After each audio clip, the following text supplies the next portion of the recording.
Okay. Welcome now.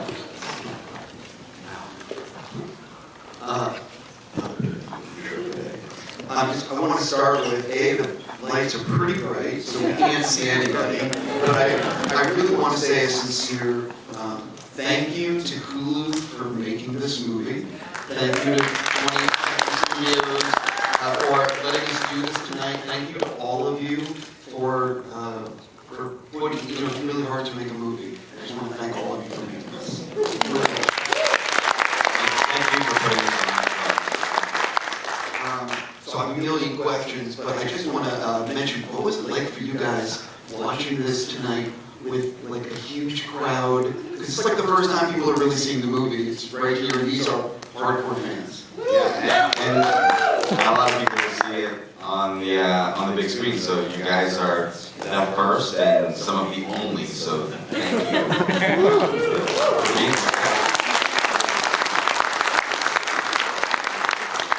Awesome, not gonna lie, that was awesome. So I'm going to ask a bunch of questions and I'm going to open it to you guys, but I just want to emphasize that the movie's not out yet, so we're going to try to avoid spoilers, because I'm sure people are filming or taking pictures, and we don't want to ruin the enjoyment of the movie for everyone who's going to watch it on Hulu on August 5th.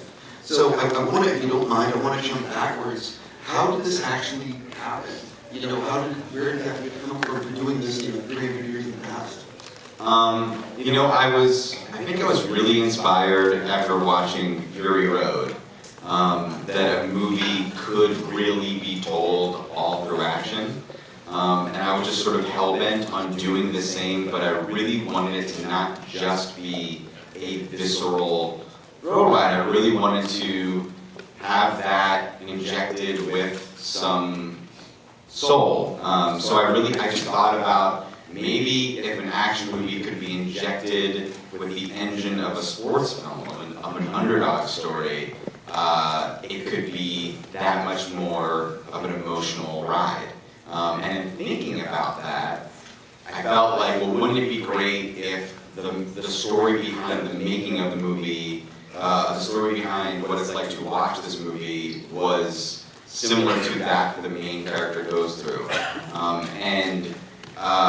Native American and Comanche specifically have often been relegated to playing the sidekick or the villain and never the hero. In fact, one of the most famous movies featuring Comanches is Searchers, which is a great movie and very influential on cinema, influenced Star Wars and many other films, but really has a horrible portrayal of Comanche. So there's a specific shot in this movie when Naru steps out through the teepee and through the opening of the teepee that is a direct mirror of the very famous shot in The Searchers that opens and closes the movie where we push through the doorway and John Wayne's character leaves and exits. So anyway, yeah, that was the origin of this movie.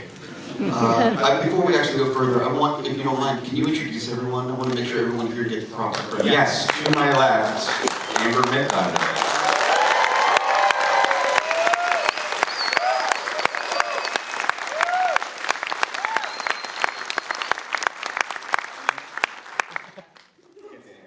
We're here, we're by ourselves.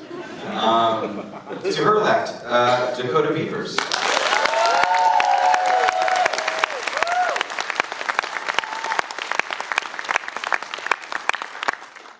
To his left, the man you can now see, the Predator, Dan DiLiegro.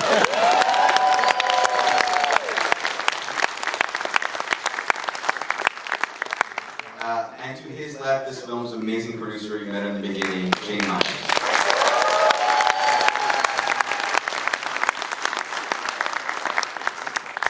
So one of the things I think that's really amazing is that I believe this is being released in is it with Comanche subtitles or dubbed Comanche? I'm sorry, I don't know. Could you tell people? Yeah, Jhane, maybe you can speak to it. Sure. This movie is dubbed in Comanche. So that means when you watch it on Hulu, you need to watch it twice. You need to watch it first in Comanche, and then you need to also watch it in English.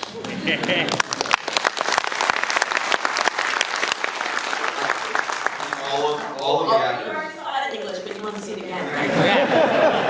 But no, this is the first film that has ever been put into my language on Comanche and Blackfeet. I'm an enrolled member of the Comanche Nation. So this is the first time that we've ever had a movie all in Comanche, and this is the first time for any Native American tribe to have a brand new movie in their language.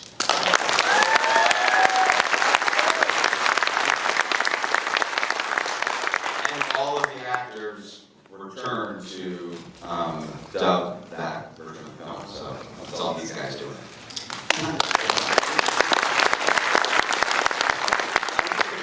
How hard was it to pull this off? Was it something like, whose idea was it? And was it an immediate, Hulu and everyone saying, oh, we need to do this?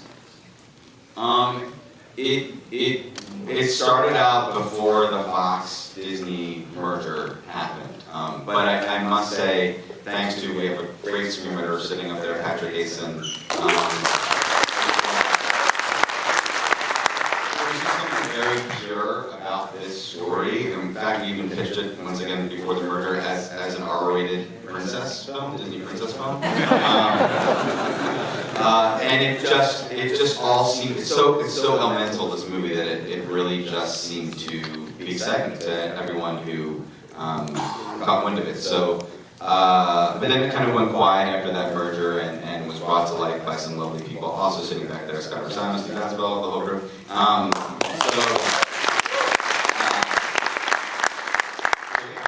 And then we were up and running, and we shot the movie in Calgary, or outside of Calgary.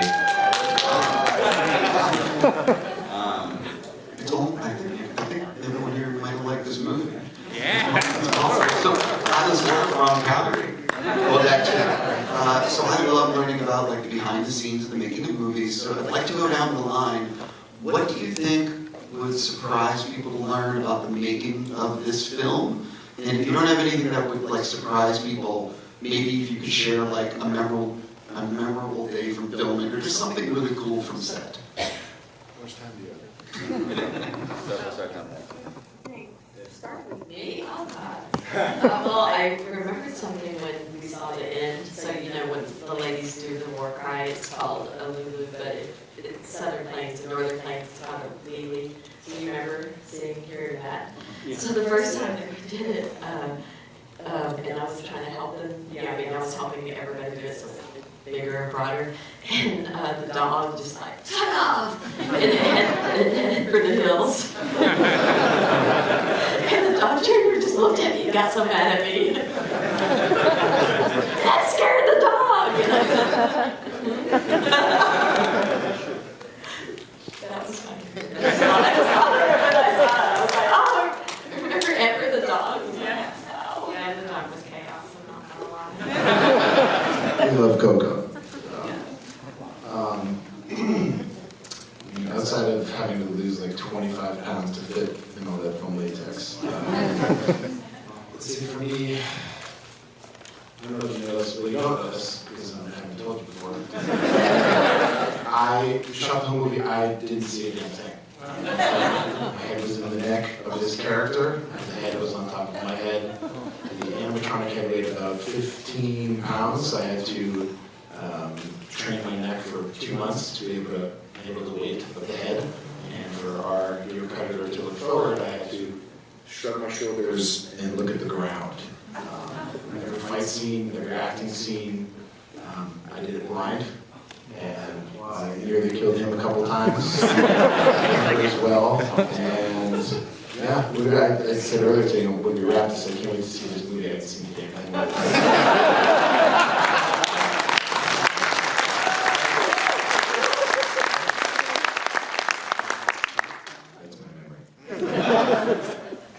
I guess mine will be a simple one. During the fight scene with him, there was a lot of memorable moments. But there's the scenes where I'm ripping the arrows at him when we're fighting, and for a lot of that we had actual arrows sticking out of that grab during the fight. And so there was the one where I dive and I had to grab one out of the side. And one time I grabbed the back of his loincloth and I just ripped the back of his loincloth. Luckily, there's no latex crack back there. But so maybe that's canon. Predators don't have butt cracks. We've not seen the Predator trap yet. Sequel, baby, come on.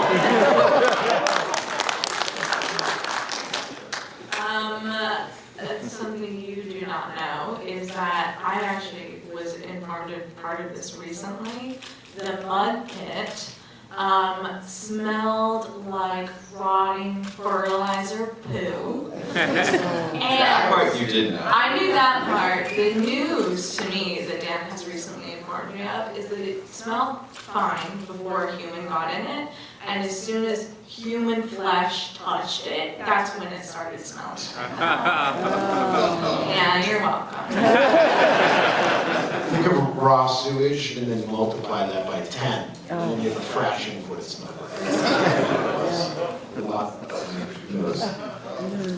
I think that, the thing I'd love to mention, because I haven't been able to speak about it too much, is the music in the movie. Because I never made a movie with a score like this. This is the kind of music that I grew up loving, watching and listening to movies. And very early on, we really thought the music was going to be much more atmospheric and moody and droney. Sicario was a constant reference, and a lot of our attempt was based on that. And the movie just kept on saying, use something different, make it different. And then we arrived in this a score that we have so many different themes, and the idea of like having the Predator's theme be the music, or a take on the music from the original Predator, sort of feeling like that movie's coming, that movie's coming, that movie's coming every time we cut in. I think is just super rad, and I love the music of this movie so much.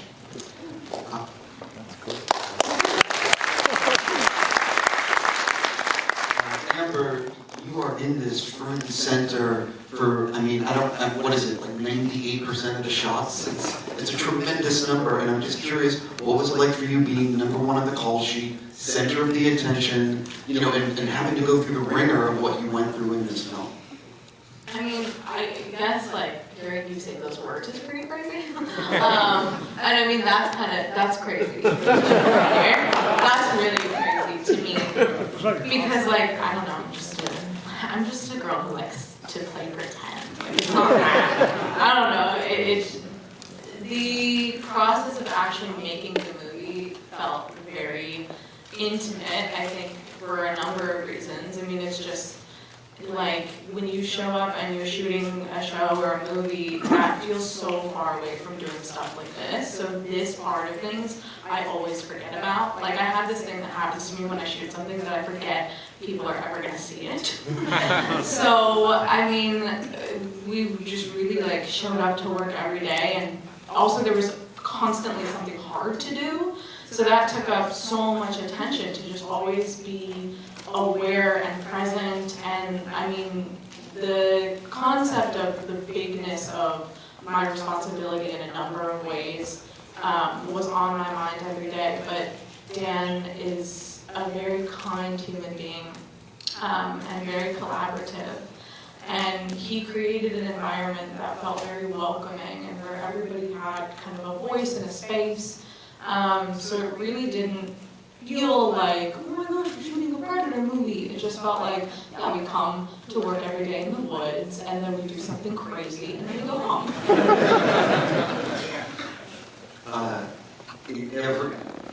In every movie, something goes off the rails in the making of the film in a way that you can't expect. So I'm just curious, what were some of the big obstacles that happened during the shoot that you're like, oh, we're effed, how are we going to do this? I had exactly that expression. I said those words at lunch one day, shooting the burnt blade sequence, because as we started shooting, day one, the wind did not love us, and none of that smoke or ash would stay in the air, and the sequence is just aesthetically completely dependent on that. So at lunch, I was just kind of had a little bit of a freak out and was like, well, we have to rewrite the scene, it's going to be at night now, and I don't know what to push off. I didn't know what we were going to do. But just before lunch, we did get one okay shot. And so our line producer, Marty Ewing, pulled me aside and said, Dan, I think we just figured out maybe how to do this. Let's just go back down there and get one shot at a time. And like that was the most profound thing I could have ever heard, and it's great life advice on top of filmmaking advice. And we got, I think, a sort of kick-ass sequence out of making it one shot at a time.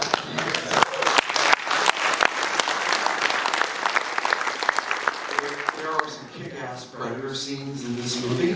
I think we would all agree that there's it kicks some ass, and I'm just curious, what was it like filming some of those battle sequences, and if you could share a little bit more about what really goes on into pulling off a sequence like some of the ones in the movie, because I think a lot of people don't realize what it really takes to, film a sequence like that, or sequences like that. Well, for me, one of the most difficult ones was riding the horse, I like the horse, his name was Rattle. So I spent a lot of time riding out just out in the wilderness down in Alberta, and then also I spent a lot of time prepping for the fight with this guy. And like he said, he couldn't see anything, so he just said, I'm just going to swing. You just gotta make sure you get low enough. That's exactly how I sound. Pretty good. So anyway, I spent a lot of time on the horse, spent a lot of time with this dude, and it's stunts. Oh yeah, it's blood for sure. So, I mean, I know mine in particular, and I know Amber's. I only got to see some of it, seeing so within that scene. Yeah, it's just as fast and as intense as you see it on the screen, and it really gets your heart pumping. It's quite an experience. Yeah, you asked what it takes. A lot of takes.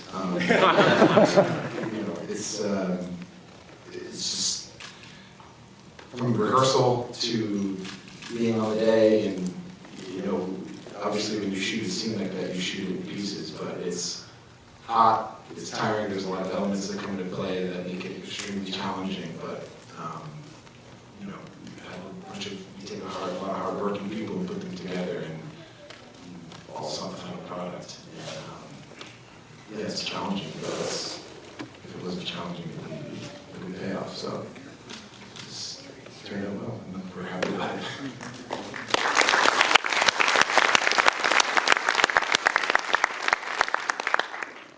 So this is for Jhane and Dan. I love learning about the editing. Like, everything comes together in the editing room, and big changes can happen there. So I'm just curious, what did you learn from test screenings or from friends and family screenings that impacted the finished film? Did you make any big changes? One of the bigger changes we made was initially when we were intercutting between Naru's journey and the Predator.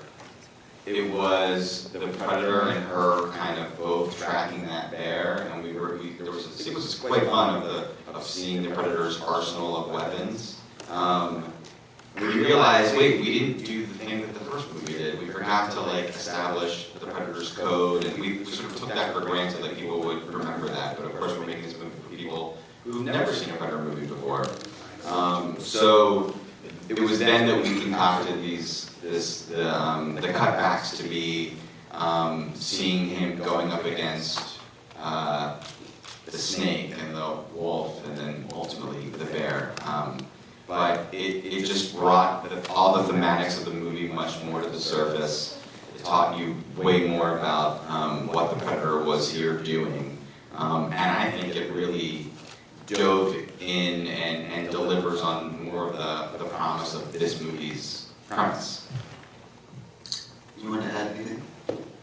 I just want to add that, I grew up in where the Comanches are from. I was born there, and Dan was such open to a suggestion, and this is before the editing, but I said, eat some more, some kind of inspired on Predator movies. That was my first action movie that I had seen. And where I come from, they have a rattlesnake festival, and I was like, don't you know, Dad, if you cut the head off of a snake, a rattlesnake, it'll still try to bite you, and it moves and everything. And we were trying to explain it to Amy and I, We found a video We found a video. that I do not suggest anyone here. I'll never. Because they didn't believe me, like, I'm making this up, right? And I said, no, It's on I've seen it, YouTube. I've seen it. And so they didn't believe me. But anyway, we showed this video and it was like in the morning for a meeting, right? And they hadn't had breakfast. And when I grew up, I was like, when I was smaller, I was a big tomboy and I had a fight, just like how Amber, fought, what is his name, Taabe, that story. And I was like, oh, that can happen because that happened with me. And anyway, so when all the guys, and I'm the only woman on this thing, and we see the snake and it looks gross, and they're like, oh my God, that really, it's real. You can hear these people talking and saying, yeah, look at it go. And it's on this table and it's all flipping around and without a head trying to bite people. And I said, who had sausage this morning? And they were like, Jhane, that's horrible. It was funny.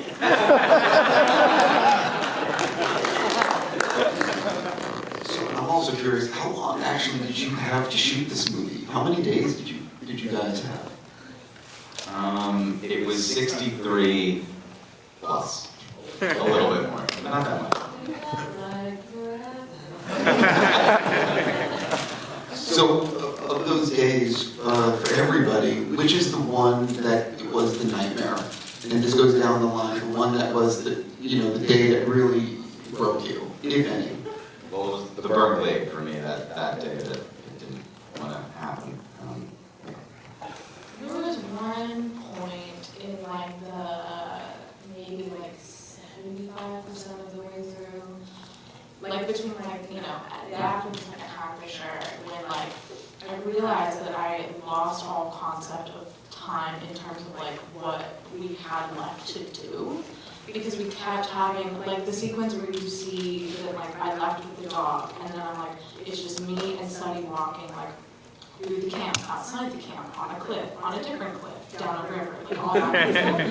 We shot that sequence in so many different, over probably, how many different days? Yeah. Well, we're chasing light too, so I think that was what was so disorienting for you throughout the whole process. Yeah.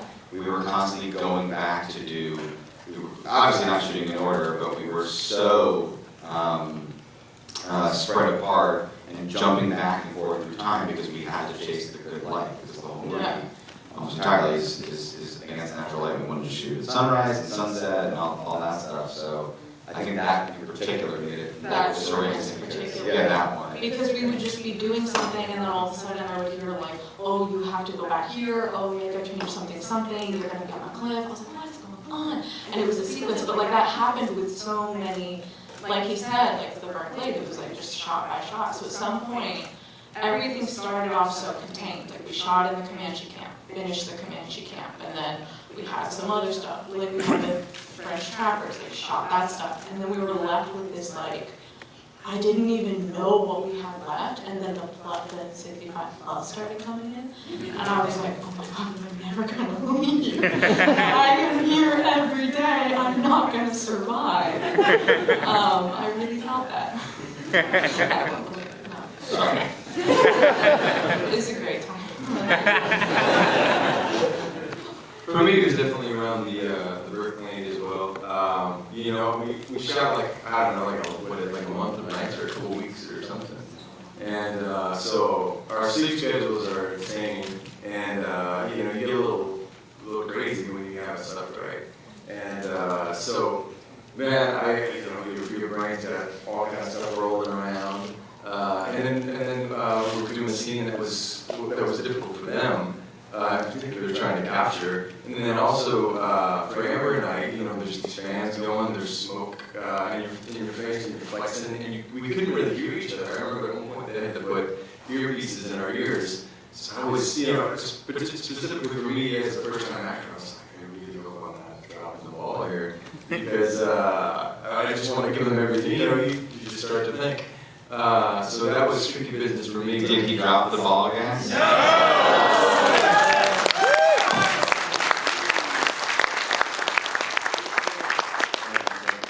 So yeah, Berkeley was tricky business, but we got her done. Can I talk about the fire? Yeah, go ahead. Amongst friends here. Well, We shot that scene where Raphael was trying to hide from me, pretending to be dead, and I stepped on his knee and slashed him in the chest and killed him. We did a lot of takes of that, and the animatronic head that I wear has a battery pack. Now, I'm taking full responsibility for this happening. The fine crew that made this suit was not their fault, it was my fault. But the battery pack was behind my shoulder, and every time I would lift up to, blade him in the chest, I would wiggle the wires of the battery pack a little bit. And we finished a take, and I remember the animatronic stopped before Rich said cut, which was very strange because Dave, one of our puppeteers who controlled everything, never turned off the animatronics before cut. And I'm like, God, that's strange. So I'm walking back to my one, and I feel the back of my neck, I feel like bees stinging me. And I'm like, there's bees in my suit. And I hear it, and the animatronics are very loud, so I always have a speaker in there, so our first AD, Rich Allen's talking me through everything. And I hear him go, is he on fire? I'm like, wait, what? And I took my head back and all this smoke going from my face and down my nose. I short-circuited the battery pack with my shoulder, doing too many takes, and the next thing I knew, all the crews around me, the head is screwed on my head, so they have to unscrew everything, unzip and unbutton, and I'm like, what the hell just happened? My neck, it wasn't severely burnt, just ever, and I remember Marty Yoon came up to me and I'm thinking like, don't worry, we're not going to shut down. Let's just get the shot. And he was so relieved. And yeah, so my head caught on fire. It was kind of like my monster bar mitzvah. It happens to all the greats. I'm now in the system of monsters and all of that. So I was actually quite delighted.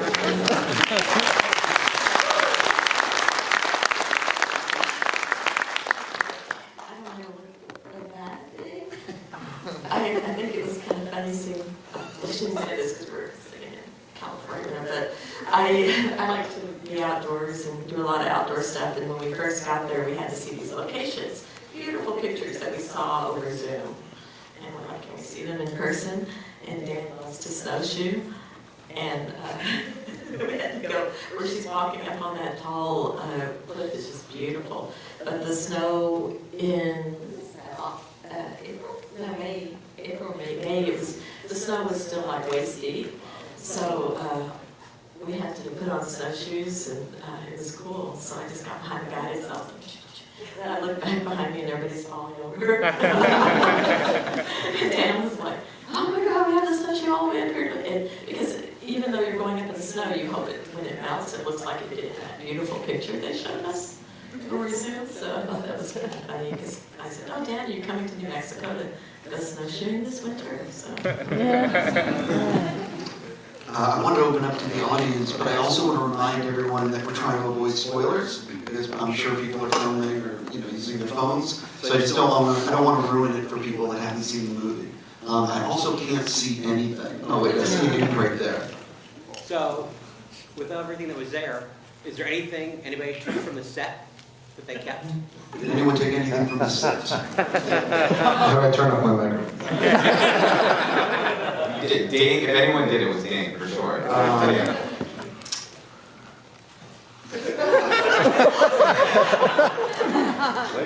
Hey, we got. This is the executive. Definitely not, there's no executive in the room. I have the wolf, the wolf skull that he's standing hanging on the wall. I have that wolf thing, and yeah, so I took it. If I could go back in time, I would have took everything. But I was like, in my back, I used to work at, I don't know if I can say the name of the retail store that I worked at, but it was a store that lots of people shopped at. And I was constantly worried about getting fired. So that's always kind of in the back of my mind. I wanted the quiver so bad, but I didn't take it. You're welcome, Disney. Here you go. I have a confession. I took my baby. No. Yes, that's a real baby. That baby.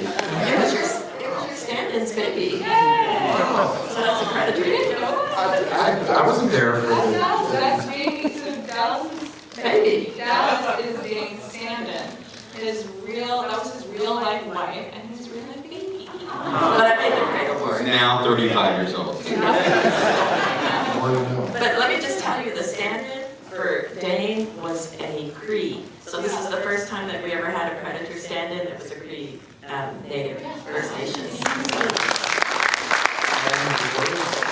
And River was my stand-in, which it happens to be Amber's lovely boy. So shout out to him. I want to make sure that we get into other questions, so I see a hand right here. Who are your favorite characters in Predator 1? Who are your favorite characters in Predator 1? Dutch. Billy for sure, man. Yeah! The helicopter pilot. The guy that Dan? told the dirty jokes. Billy is the correct answer. Let's go right here to I see a hand. I just wanted to give like appreciation at the fact that for me watching the film, I noticed that like the Englishmen, I'm assuming, were like the more foreign language, and the natives were like the more, to us, native language for us to like understand, which usually is reversed in our other films from the past. So I really just wanted to give more of appreciation towards that and how originally fresh that was compared to any film that I've ever watched. Amazing props to the cast and crew and director and everybody else involved. So Thank you. I just love that. I want to go to the back, so hold on. I'm just looking. It's a good idea. I think the phone. Oh, I see the person with the phone waving. So my question would be for the writers and for the producers and to Amber. With the last scene, how it connected to Predator 2, how you linked 1715, what inspired you to return back to that particular scene? Because that was a strong finish for me. I think, yeah, that was the thing that unlocked this whole deal. What was like, wouldn't it be cool if? And then I was like, oh my gosh, wait a second. It works. And it's basically what gave us our date. Because this could have been set in the 1600s, 1698, whatever. But like, it was like, no. There's a perfect time, perfect date to set this movie. So that was kind of the main impetus. So because when you watch Predator 2 and when other Predator throws the gun to Danny Glover, when he says, he looks at it as 1715. As soon as I saw that, there was so many reminiscences from Predator, from 89 Predator and 91 Predator. What is, as far as the writing particular portion and the directing, what gave you guys the strength to just bring it home as a full Predator movie? Because you guys landed the middle right there. Thank you for saying. Yeah, I mean, I think it was, that certainly, like I said, gave us the freedom to be like, oh my God, yeah, wait, there's precedent for this can happen. And I think it was also exciting, there's so many like comic books that deal with this and or video games or whatever, and it was just sort of exciting to be like, no, what if the next movie is this fan theory idea, or what would normally just be an offshoot notion, is the real deal, is the main movie. Just think it's super exciting. I see a phone going right there. First, it was really difficult to figure out who I wanted to ask the question to. Dakota, my daughter's name is also Dakota. But being that I'm a long-term fan of my favorite franchises are, of course, Predator, Alien, Terminator, giving us some really strong female leads, Alan Ripley, Sarah Connor. Was there ever a moment, Amber, where you said, oh my God, if I pull this off, I did, that my name could end up being mentioned along with those other iconic women? Dan definitely referenced a lot of iconic female action heroes. I think more so what went through my head was the bigness of the choice that Dan and 20th Century made to get behind a movie like this that has not just a female action hero, but an indigenous female action hero. Because that's something that I don't recall seeing, maybe possibly ever. And especially not represented this way. You know, I am Lakota and Dakota. My reservation is in Montana, and like I grew up in my culture, I grew up with my traditions. So for me to think about having a movie like this, like seeing it, watching it just here tonight, and you know, it opens and it says like the Great Plains 1719, like that made me so emotional because I think like that's a real thing to me, you know, and like Jhane is obviously Comanche, like those were literally her people, like that's a real time in history to us that is not that long ago that I had ancestors walking around doing cool stuff, you know. So to think about that responsibility, because that was going to exist whether I played this role or not. That was kind of the biggest thing in my mind, and that was what I really honestly thought about every day I came to work, was not wanting to let down Comanche people first and foremost, but specifically indigenous people, and that if it did work and we did pull it off, then how great that would be for us to have something where we feel like we can look at a movie and feel represented and reflected in a way that we're proud of, because we don't often get that.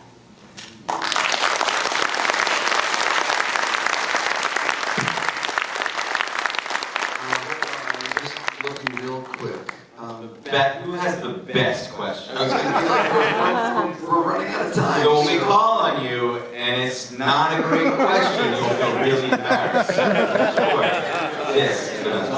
I see you guys pointing. Who do you want? The lady with the She's phone. really. Oh, very good. No pressure. All right, so two-parter. One, did you actually learn how to throw a tomahawk? And two, the medicine that they described to cool down the body temperature, does that plant actually exist? Is it something that works? Okay, so yes, fun fact actually, I bought my dad, who's here.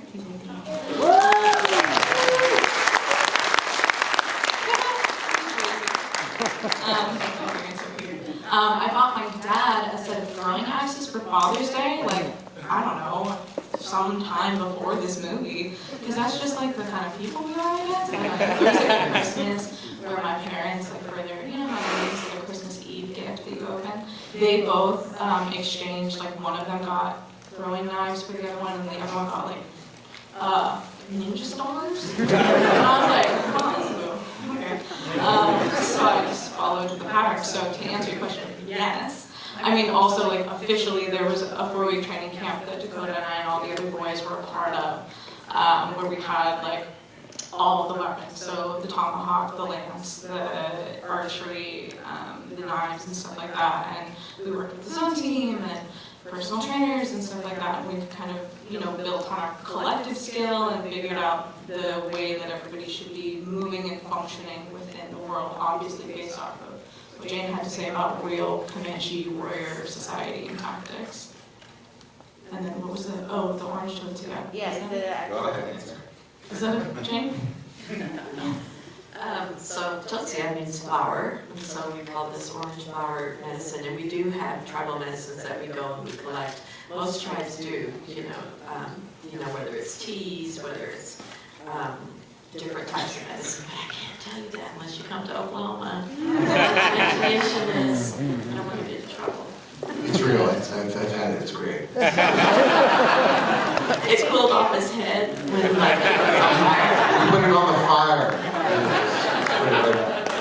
Thank you for answering the question. So before we finish, I just wanted to say real quick, if you enjoyed the movie, I believe that the hashtag is pray. And I also have noticed online there's pray movie. I just want to make sure that if you enjoyed it, maybe you want to tweet about it or put it on Instagram or mention it on the Facebook, any of those kind of things, because, you know, it would help get people to watch it. I believe this is all the time we have for our Q&A.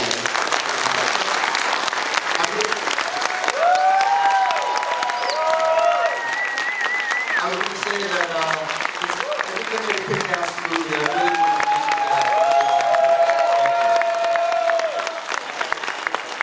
you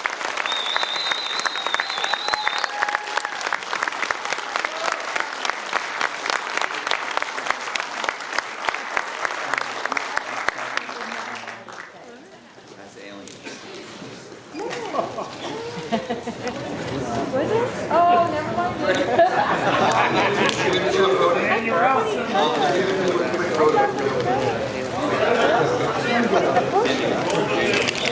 road.